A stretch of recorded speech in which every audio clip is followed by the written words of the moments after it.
7:25 en el territorio continental ecuatoriano, buscando la verdad y abogando por unidad nacional en pro de la paz y la seguridad en el Ecuador. Queremos dialogar en la revista de Opinión y Democracia con la señora ministra de Energía y Minas, doctora Inés Manzano. La invitamos a un diálogo para hablar temas de interés, no solo en la coyuntura.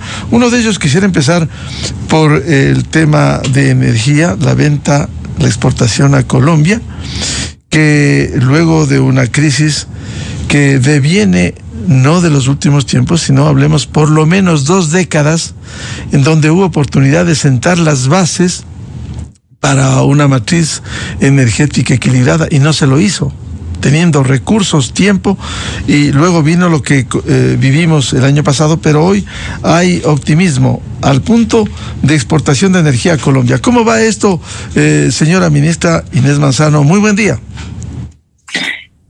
Buenos días, gracias por la invitación. Espero que me estén escuchando. Sí. Y saludos a las personas que nos están viendo y también escuchando hoy día. A ver, sobre la pregunta sobre el tema de la venta a Colombia, para llegar a la venta a Colombia tengo que hacer un poquito de antecedente, que es nosotros hemos hecho una gestión que digamos que tiene como varias patitas. Una de esas es la recuperación de 700 megavatios, 500 son térmicas y los otros 200 son como de hidroeléctricas, que se mejoraron como baba, sopladora, y luego tienes todo el parque térmico que se pudo recuperar, se pudo recambiar algunos motores, y eso de ahí nos llevó a tener estos 700 adicionales megavatios. De ahí tenemos el proyecto de Toachi-Pilató, que son 204 megavatios, un proyecto que estuvo abandonado durante 14 años y que obviamente se lo recuperó en un tiempo récord desde el ministro Luque, que fue el ministro encargado en su momento de energía. Y luego tenemos también todo lo que es la nueva renta de barcazas, que son la energía flotante, y también hemos estado ahorita, estamos con los proyectos de los bloques de generación de renta y compra. Renta es pascuales y compra son todos los demás. Tenemos como alrededor de 7 procesos vigentes en temas de compra de energía. ¿Por qué hacemos esto? Porque el Ecuador nunca ha podido seguir desde el año 2014 un plan nacional de electricidad. Ese plan tenía un aumento cada año de inversiones que nos hicieron desde ese año, y por eso es que siempre hablamos de un acumulado. Hasta el año 2024 era un acumulado de 1.500 megavatios, que son proyectos que nunca se hicieron. Ahora, lo que nosotros hemos hecho es hacer una recuperación, como decía, mejores proyectos, renta y compra. Y cada año se aumenta entre 3 a 4% en energía y en potencia. Y eso hace que nosotros tengamos una necesidad de 300 megavatios nuevos. Con lo que se está haciendo, nosotros lo que estamos asegurando es que no exista y que haya una política de inversión cada año de estos 300 megavatios. Entonces, le estoy hablando solamente de esta parte de térmicas, de renta, etcétera. Pero adicionalmente a eso, estamos cambiando el Sistema Nacional Eléctrico del Ecuador, con lo cual estamos invitando a que la inversión privada, sea nacional o sea extranjera, intervenga con los proyectos en renovables. Para eso hemos hecho un camino muy bueno que seguimos abonando, como una ley que se cambió y que permite de 10 a 100 megavatios la inversión. Después tenemos el tema de poner el precio para estos proyectos en renovables. Estamos por firmar unos certificados y contratos de 140 megavatios en temas de energía solar. Tenemos adicionalmente la eólica, Chachimbiro, que es geotérmica, la eólica es Bionaco, que firmamos, que son como 110 megavatios, y ojo, a quien nos escuche y que le gustan los temas energéticos, es proyecto eólico más alto del mundo, porque está a 3.000 metros sobre el nivel del mar. Entonces, cuando uno va viendo esto, y tenemos ahora una buena hidrología, mejores caudales. Entonces, en este momento, que es lo último que hemos tenido en los últimos 15 y 20 días, lo que hicimos fue recuperar Masar al punto que tenemos una diferencia de 20 metros si lo comparo con el año 2024 en el mismo tiempo. Entonces, es decir, al 17 de febrero yo tengo ya, o 19 en este caso, yo ya tengo 21 metros de diferencia en ese embalse. Y el embalse, la cota máxima es 2.153. Entonces, ahorita está en 2.154 más o menos. Estamos utilizando nuestra energía, nuestros embalses. Coca-Cola también está bien y por eso me da la oportunidad de yo poder, digamos, ofertar a Colombia. Y lo hicimos el 13 de febrero, 14, 15, 16, hasta el 17. Nosotros ofertamos nuestros excedentes y Colombia lo que hace es decir, pues, te compro o no te compro. Ellos no pueden comprar en diferentes horas, como hacíamos nosotros igual, ¿eh? Ojo. Yo a veces le compraba todo el día, yo a veces le decía, no, por ejemplo, en fines de semana, le decía, en las mañanas no te compro porque baja la demanda, te compro a partir de tal hora.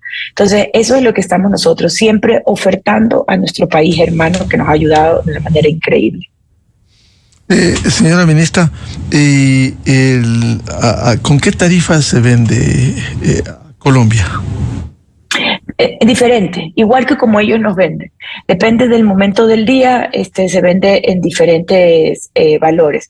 En este momento... Por ejemplo, ¿cuesta más horas pico, así? Claro, es lo mismo, es exactamente lo mismo. Entonces, de hecho, cuando hemos vendido, lo mínimo fue a 3.38, después vinimos a 4, después a 5, hemos vendido el máximo en 13.3, la energía de Colombia. De hecho, un dato importante es que nosotros cuando ofertamos, se oferta a veces un día de antelación o el mismo día, y el día de sábado, por ejemplo, ofertamos 9 gigavatios, solamente ese día, 9 gigavatios. Y Colombia nos dijo, ok, te compro 5 gigavatios. Lamentablemente, el día sábado se estrella una avioneta, o sea, con qué tino, se estrella una avioneta en nuestra línea 230, que es por milagro, y tuvimos eso, digamos, no pudimos entregar esa energía. Pero el acumulado que tenemos de haber vendido estos 5 días son un poquito más de gigavatios, que es lo que justamente informó el presidente en una entrevista. Señora ministra, con estas consideraciones, uno de los problemas internos, a diferencia de la administración interna de Colombia, es las tarifas en el Ecuador. Como en Colombia también, recuerdo hace 32 años terminaron los apagones porque hicieron bien las cosas, abrieron al mercado el tema de electricidad. Al contrario, aquí en el 2008 el mandato constituyente limitó eso.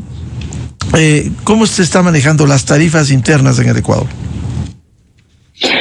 A ver, nosotros tenemos varios cambios que se hicieron, que se han hecho y que se harán. Primero estamos sacando una regulación con Arconel que sale esta semana sobre el tema de las transacciones TIES. Las transacciones TIES son las transacciones internacionales de energía. Luego estamos también hicimos unos cambios en las tarifas AB2. AB2 son los grandes consumidores, y estos grandes consumidores son los que consumen más de 10 megavatios. A ellos se les hizo un cambio de tarifa, se los sinceró, y luego, obviamente no queremos vender digamos, energía subsidiada, y estamos trabajando en el cambio de la AB1, que es la tarifa para otros consumidores, y de ahí nosotros también estamos utilizando mucho las eficiencias. No nos olvidemos que nosotros heredamos un sistema nacional eléctrico digamos, enredado, corrupto, no transparente, y lo que nosotros necesitamos es ir hacia esa transparencia y esa eficiencia. Entonces, uno de los temas de eficiencia se dan en la distribución, y la distribución está ahorita, en estos momentos, justamente acabamos de lanzar el proyecto para los medidores inteligentes y bajar esas pérdidas que tenemos, las pérdidas negras por cuando hay robo de energía o cuando no hay unos medidores que hacen bien su tarea o digamos, para lo cual estamos poniendo ese artefacto electrónico. Y luego también mejorando en los mantenimientos para evitar lo que se llaman las pérdidas técnicas. Los porcentajes de estas pérdidas son muy altos y nos cuesta a nosotros. Entonces, lo que estamos tratando de hacer, como le digo, es las eficiencias. ¿Y por qué se producen estas pérdidas técnicas? Pérdidas técnicas, a veces falta de mantenimiento, malas instalaciones. Por ejemplo, a veces nosotros no tenemos buenos estabilizadores. Entonces, toda esa parte le hemos dado mucho énfasis en este momento. De hecho, los ciudadanos no se enteran, pero nosotros tratamos de hacer mantenimientos inclusive de líneas tan importantes como la línea de 500 kV, que es la línea que va, digamos, que es la que nos nutre desde Coca-Cola o nos nutre desde Masar. Entonces, tenemos varios problemas en mantenimiento de esas líneas que no se han hecho por años.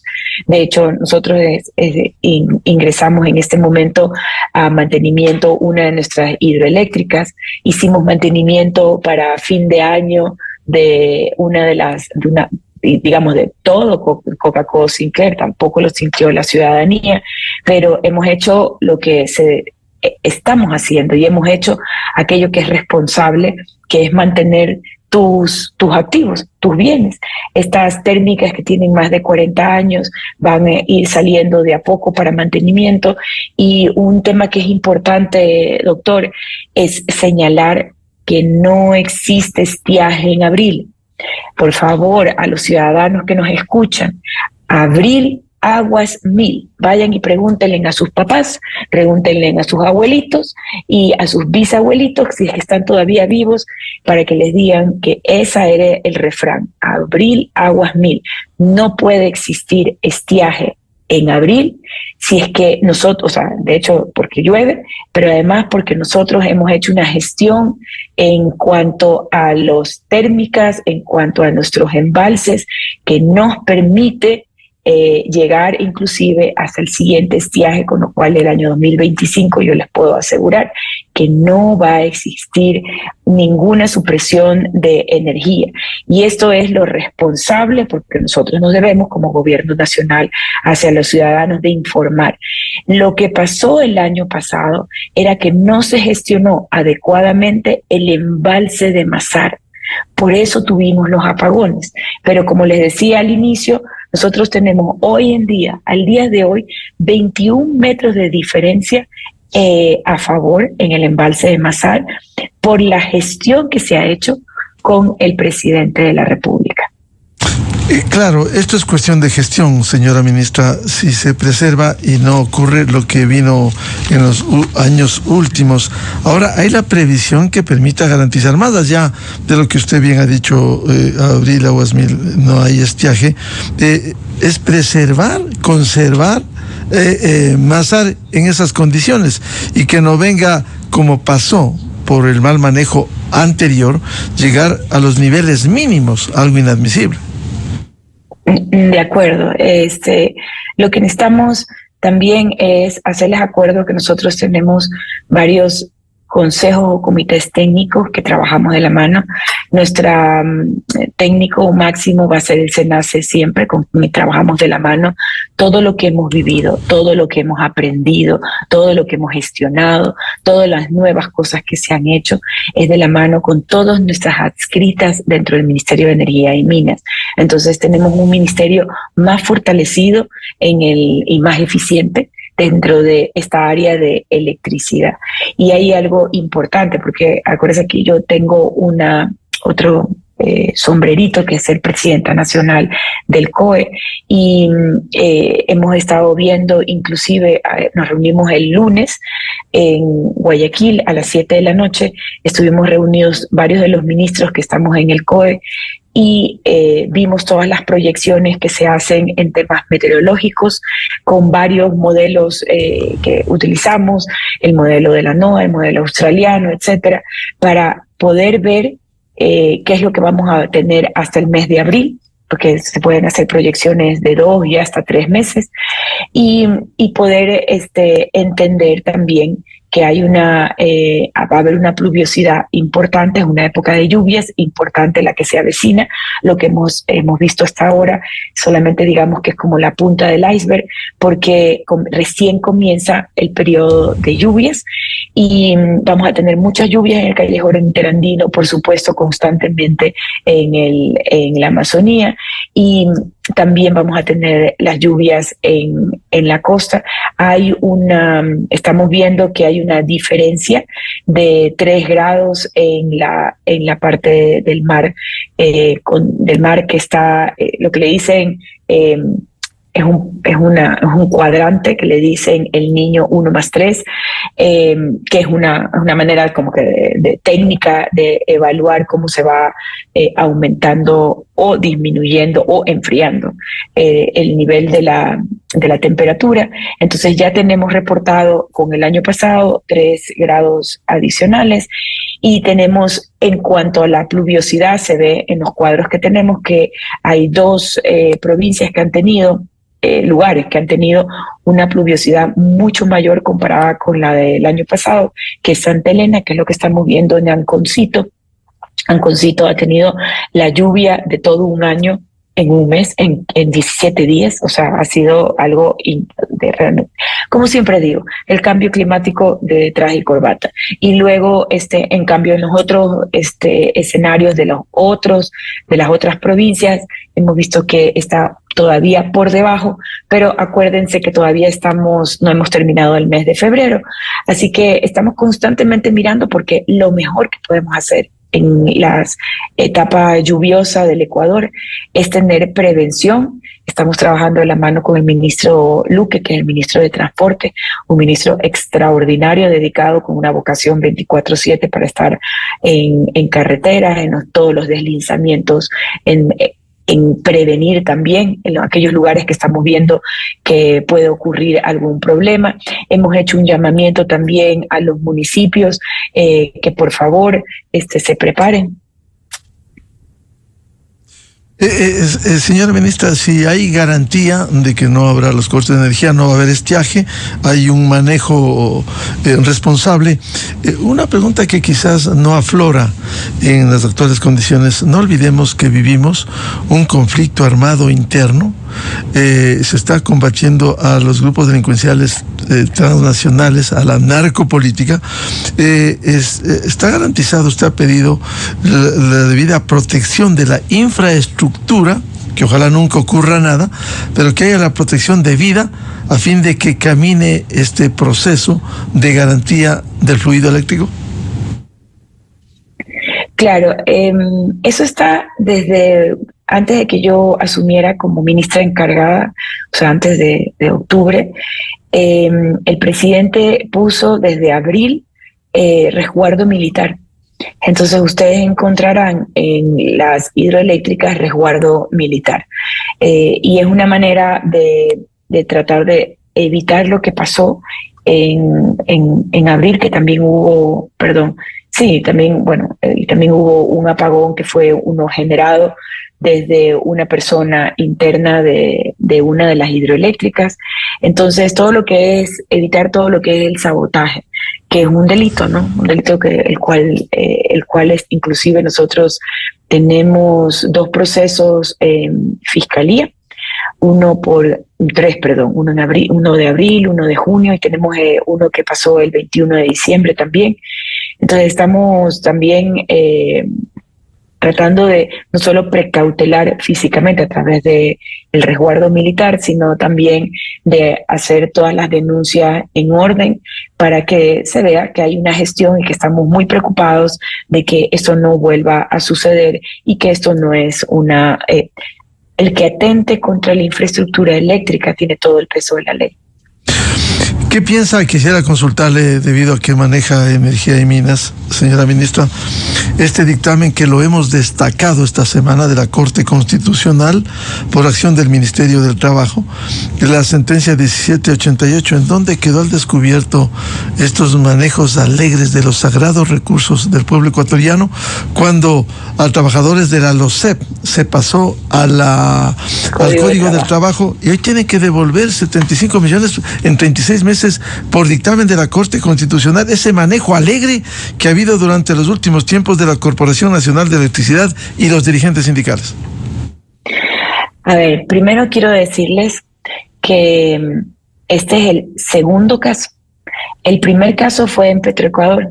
Tuvimos una sentencia en diciembre de la misma Corte Constitucional donde manda a devolver 15 millones que se habían como usted dice, las cosas alegres que pasaron antes, para que de estos personas tienen que devolver esos 15 millones, pero adicionalmente a eso había que separar a también algunas personas que se había pedido por otros jueces el reintegro.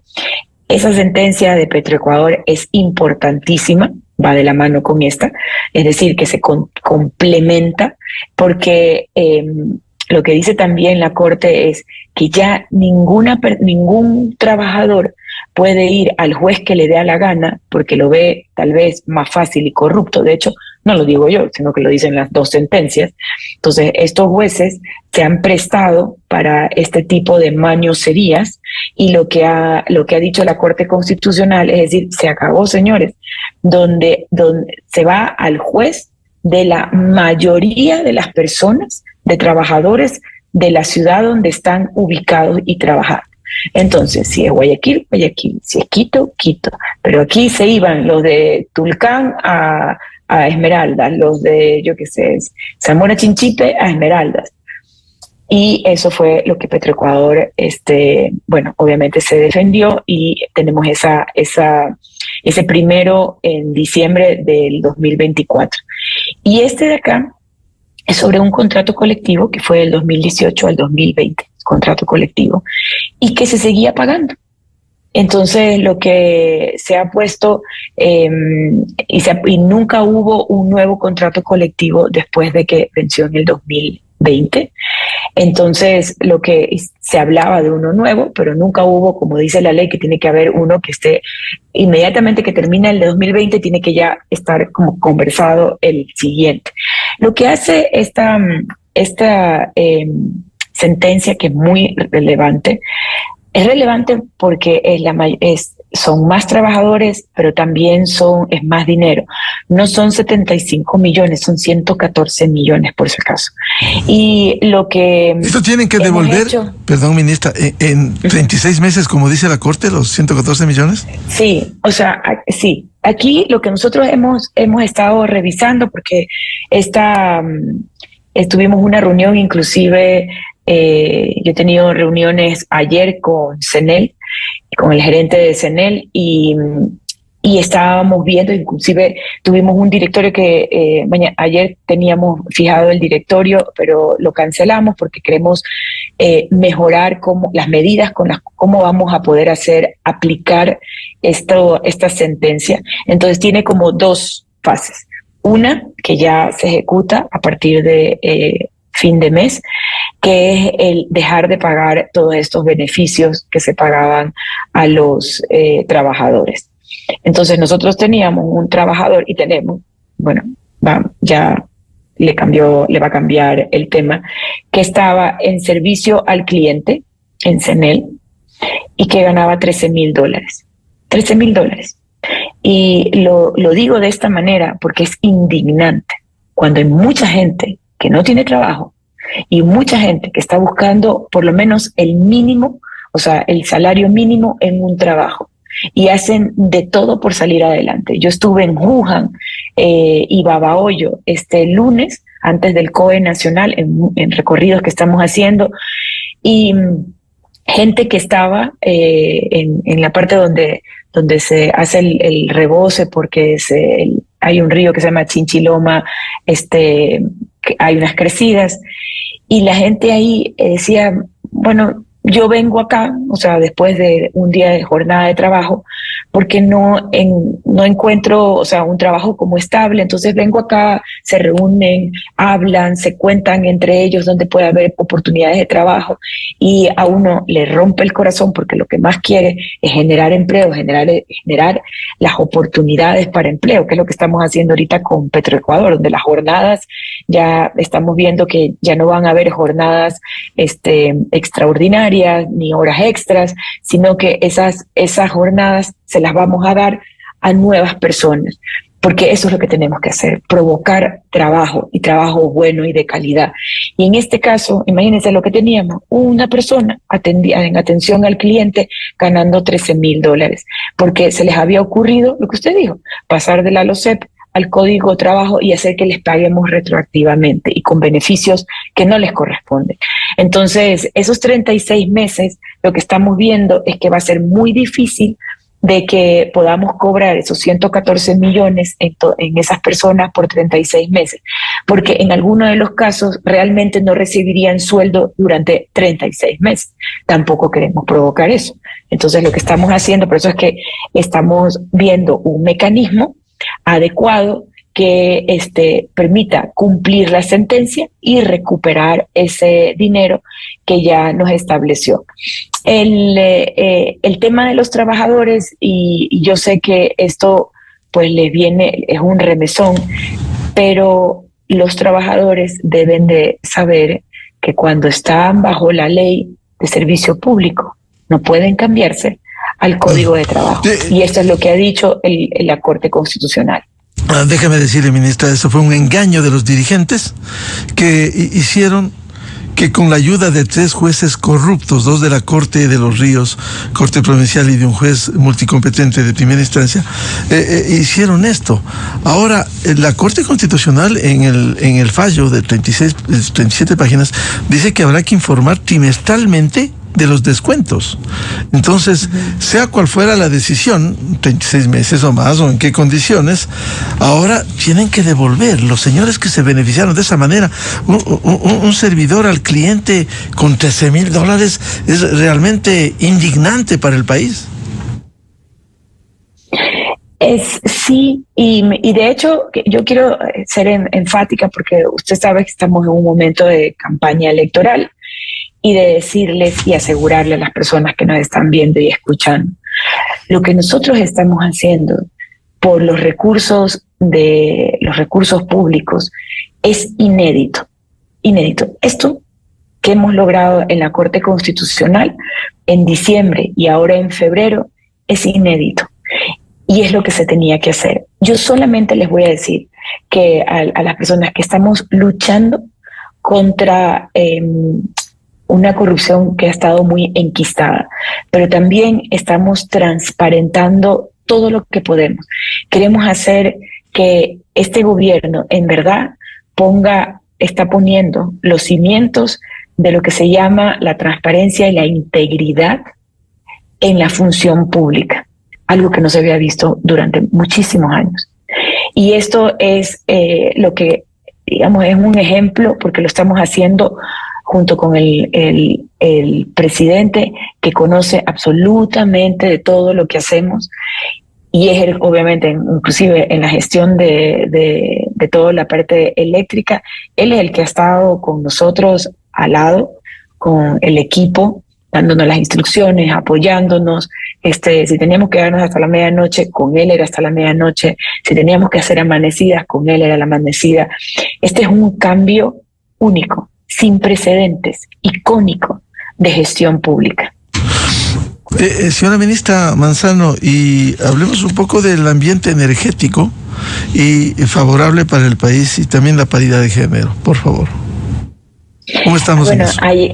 Ayer hicimos un lanzamiento de un compromiso que tenemos nosotros como sectores estratégicos, el momento en que lo comenzamos a realizar este compromiso de paridad de género, es decir, que haya esta equidad en la función pública, pero también motivando dentro de la parte privada. Y adicionalmente, que no exista la brecha salarial, que no exista, y que haya estas oportunidades para que las mujeres también entren a ser parte, por ejemplo, en la parte privada de las juntas directivas, por el mérito, por la preparación, porque además nosotros aportamos algo increíble, ahí nos vamos a echar flores las mujeres, que es la empatía, que es esta manera de hacer ver las cosas desde otro punto de vista, con otra mirada dentro de una junta directiva, y creo que esa bocanada de frescura y le va a dar este equilibrio.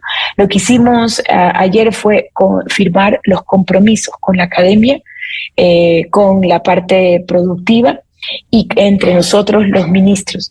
Solamente para que sepan, esto lo lidera efectivamente el Ministerio de Energía, Minas e Hidrocarburos, que en algún momento yo también manejaba la parte de ambiente, y los 8 sectores estratégicos, porque esto es un tema de sectores estratégicos, son biodiversidad, agua, minas, hidrocarburos, energía, y adicionalmente transporte, tenemos alimentación y tenemos telecomunicaciones. Entonces lo que hemos hecho es realmente ¿Y minería? Darle la oportunidad. Y claro, la minería también. Y lo que hemos dado es la oportunidad de que hablar de esto, y yo decirle a las mujeres y a los jóvenes en general, mujeres y hombres, las oportunidades que se vienen en minería, en hidrocarburos y en electricidad son enormes, porque acuérdense que nosotros tenemos proyectos que van a ir desarrollándose, sobre todo, por ejemplo, en el sector eléctrico, desarrollándose en 18 meses las fotovoltaicas, las eólicas, en 3 o 4 años más, el tema de geotermia, o sea, el desarrollo ya está en camino, pero la implementación, vamos a necesitar personas especializadas en estas áreas, y esta es una invitación tanto a hombres como a mujeres en que se preparen, en que lo hagan, y obviamente bienvenida siempre, porque yo también digo, el tema de paridad era algo que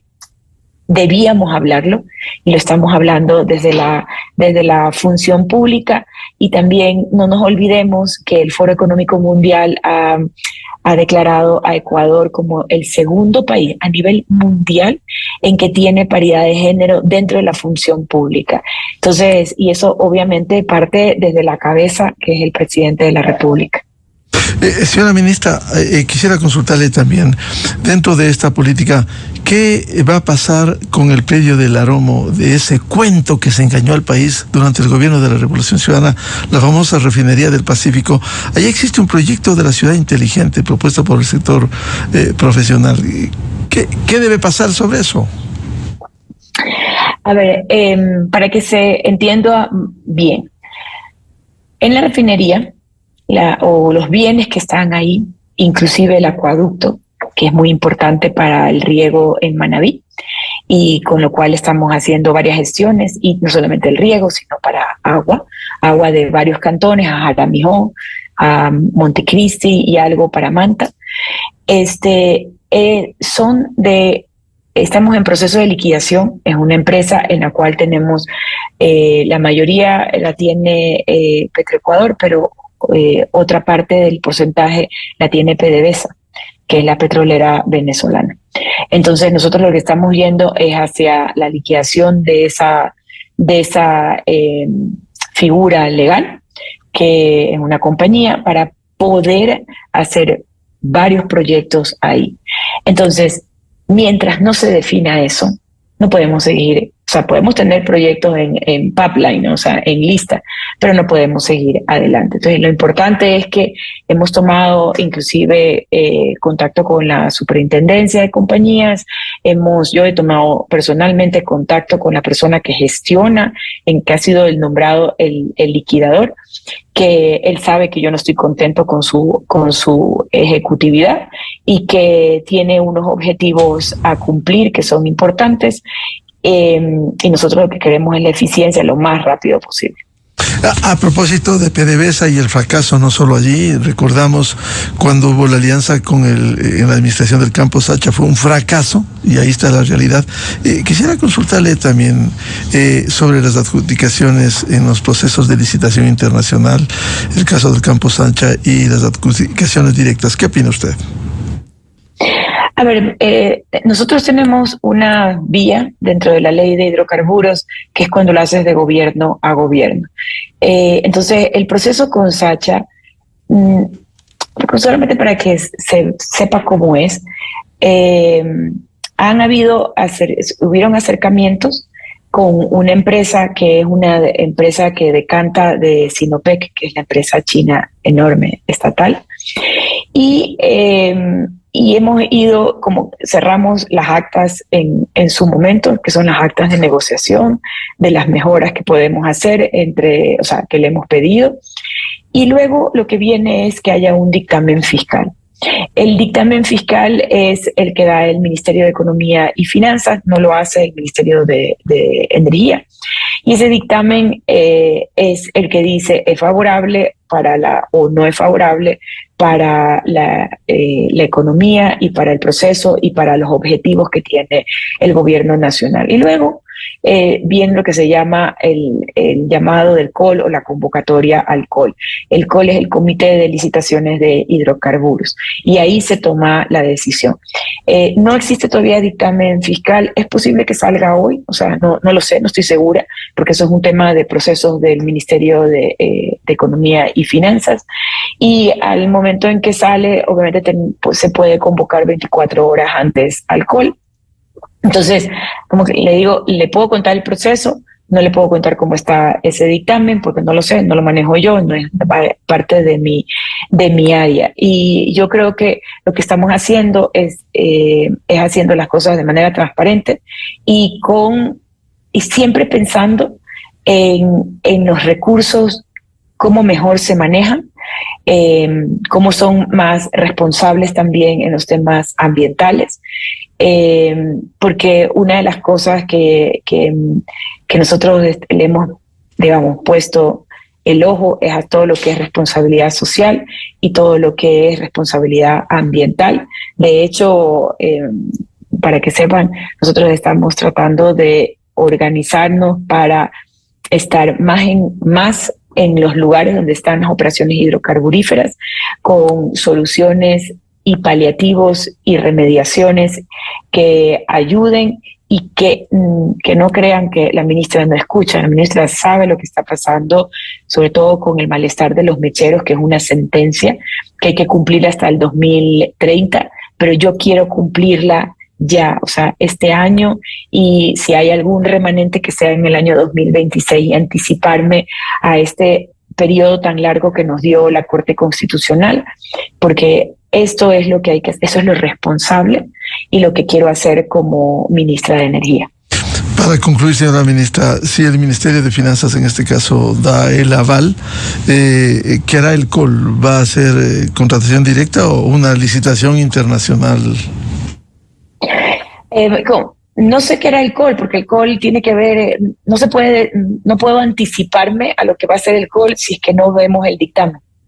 Porque acuérdense que el dictamen fiscal, nosotros hemos trabajado muchísimo, entregando muchísima información durante meses al Ministerio de Economía y Finanzas, corriendo modelos económicos, o sea, haciendo comparaciones, absolviendo consultas, o sea, hemos trabajado, créame, meses. Y creo que no es justo que yo me anticipe, porque no sé ni cómo va a salir el dictamen, pero estamos a la expectativa, y una vez que salga, pues podría yo dar las explicaciones del caso, y inclusive no me puedo adelantar a lo que pueda decidir el COL. Perfecto. Quiero comprometerle para hablar de este y otros temas de interés que usted maneja, señora ministra Manzano, en el futuro. Siempre será importante la información en esta época, porque a veces también penetra la desinformación. A la ministra de Energía y Minas, doctora Inés Manzano, un gusto como siempre, Inés. Gracias por la invitación. Muy amable. 8:05 minutos en el territorio continental ecuatoriano. Vamos a una pausa y buscando la verdad, volvemos con el doctor Joaquín Ponce para hablar precisamente del dictamen de la Corte Constitucional, la sentencia 1788 sobre los sueldos en el CNEL y la devolución que deben hacer por ese abuso de los sagrados recursos del pueblo ecuatoriano. Desde 1984 con Gonzalo Rosero, la revista de opinión Democracia. Siempre líderes, siempre confiables. Enseguida regresa Miguel Rivadeneira.